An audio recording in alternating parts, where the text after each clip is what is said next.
Correio Debate está de volta aqui no estúdio. Estamos conversando com o secretário Gilmar Martins, ele que é secretário de Planejamento do Estado. Secretário, quais são as principais obras que o senhor diria que estão previstas aí nessa segunda gestão, João Azevedo? Tem algumas obras que, inclusive, já foram até anunciadas, né? Ou licitações, né? Já iniciadas, autorizadas pelo próprio governador João Azevedo. Recentemente, o Arco Metropolitano de João Pessoa, né? Também já foi autorizado, 210 milhões de reais. Era uma das obras que estava na carteira do projeto do primeiro mandato do governador João Azevedo, né? Já está anunciada, tá? Mas temos a questão do Hospital de Clínicas e Traumatologia do Sertão.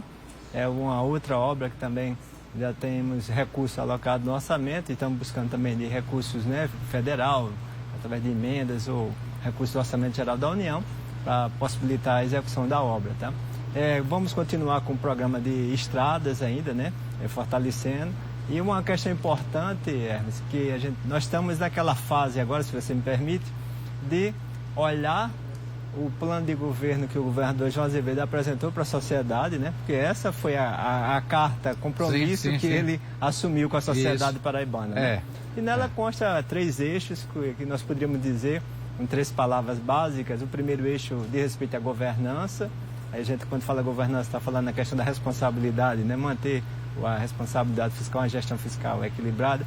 A sustentabilidade, que as ações do governo, né, elas sejam sustentáveis ao longo do tempo. E, por fim, inovação, né? Isso. Pensar, fazer o que nós fazemos hoje melhor no futuro, né?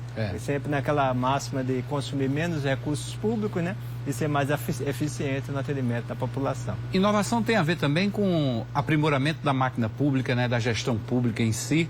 Isso demanda um certo investimento, mas lá na frente também se reduz muito esse custeio, né? Por conta dessa otimização. Perfeito. Pouca gente lembra, mas no plano de governo, né, do governador João Azevedo, o governo 1, né?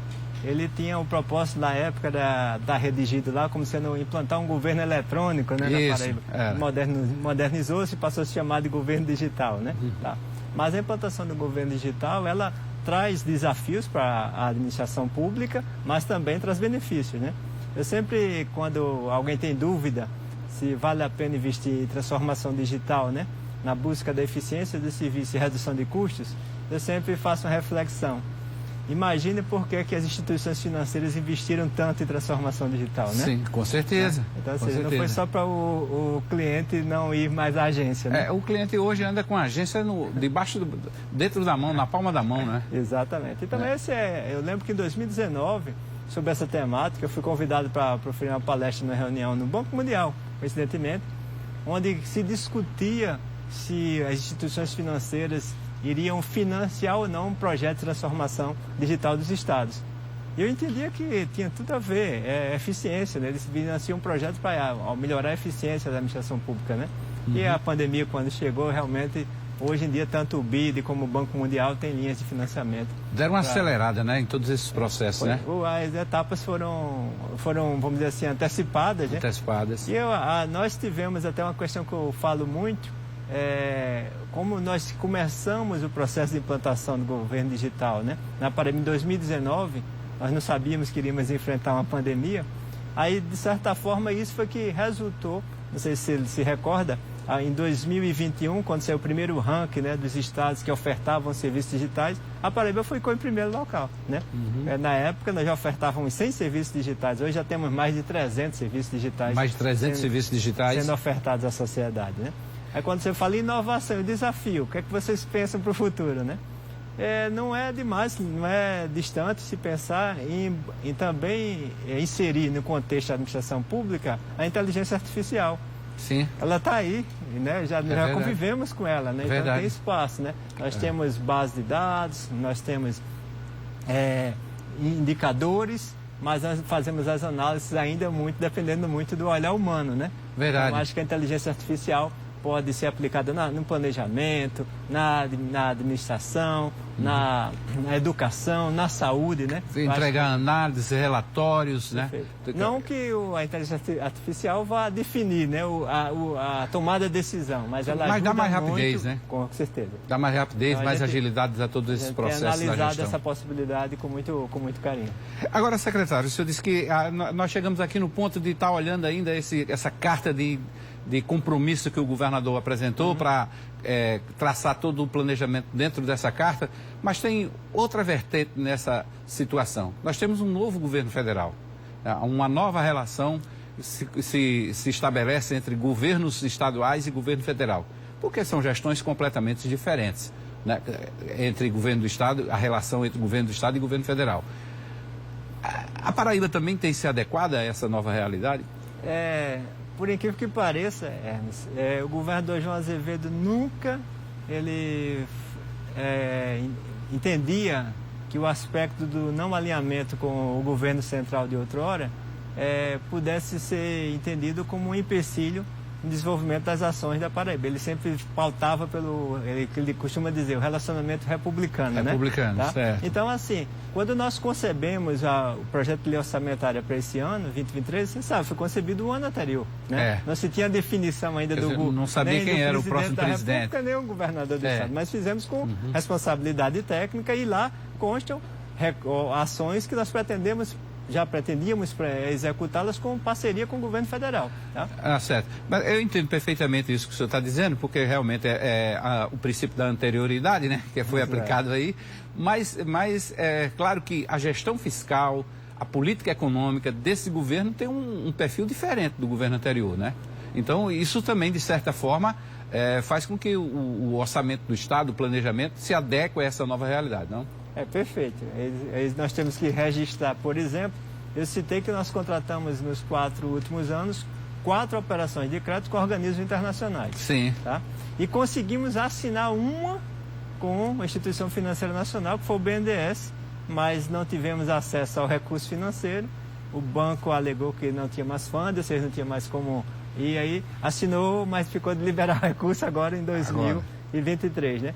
Tentamos contratar uma operação de crédito com o Banco do Brasil, que infelizmente, por questões que eu não vou aqui registrar, mas você deve imaginar, não foram a cabo, com a Caixa Econômica da mesma forma. Isso era um pouco frustrante, né?